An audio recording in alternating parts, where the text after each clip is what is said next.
Kikosi cha zimamoto na uokozi Zanzibar kimefanikiwa kuopoa mwili wa kijana mmoja anayejulikana kwa jina la Zakaria Mohamed Suleiman ambaye amezama baharini wakati akiogelea maeneo ya Kilimani, wilaya ya Mjini. Akizungumza wakati wa maokozi ya kuopoa mwili wa kijana huyo, mkuu wa operation kutoka kikosi cha zimamoto na uokozi Zanzibar, mrakibu mwandamizi Asha Othman Saidi, amesema wamepokea taarifa mnamo majira saa 11 jioni kuwa kuna kijana amezama baharini maeneo ya Kilimani na kufanikiwa kuopoa mwili wa kijana huyo. Majira ya saa 11:14 jioni tumepokea taarifa kuwa kuna mtu kazama huko Matoro Kilimani.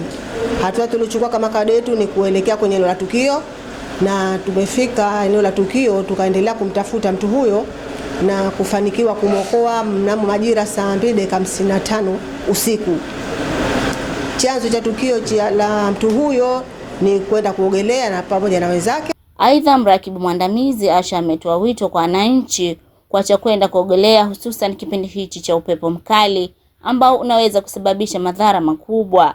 Tunatoa wito kuhusu kipindi kama hichi cha upepo, mvua, waache tabia ya kwenda kuogelea kwa sababu hii ni sehemu hatarishi, sehemu ina kina kirefu cha maji na wana mtindo wa kwenda kuogelea pamoja na kuchukua mpaka watoto. Dokta kutoka kitengo cha dharura hospitali ya wilaya iliyopo Chumbuni, Khalid Hamis Saidi, amesema amepokea mwili wa mtu huyo na kuthibitisha kuwa amefariki dunia. Tumepokea mwili wa marehemu kujulikanao kwa Zakaria Mohamed Suleiman kwa umri wa miaka 18 kutoka kikosi cha zimamoto na uokozi sehemu maalum ya uokozi majini, kwa umeokolewa katika bahari ya Kizingo na ukafikishwa hapa kwetu aliyekuwa ameshafariki.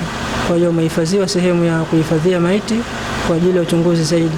Hamis Suleiman Hamis, baba mdogo wa marehemu, amekishukuru kikosi cha zimamoto na uokozi kwa kufanikiwa kuopoa mwili wa kijana huyo. Hapo tunashukuru kwamba jeshi limekuja na tukashirikiana nao na wakajitahidi kwa nguvu zao zote mpaka ilipofika milango ya saa 3 kasorobo ukapatikana mwili wa marehemu.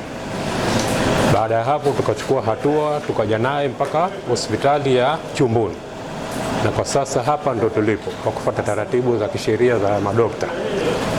Nikiripoti Halima Mbarak. Mwananchi, kikosi cha zimamoto na uokozi Zanzibar kinakutaka utoe taarifa mapema pindi unapokutwa na majanga. Piga namba 114, yani 114. Ujumbe huu umeletwa kwenu na kikosi cha zimamoto na uokozi Zanzibar. Zimamoto, kikosi cha zimamoto.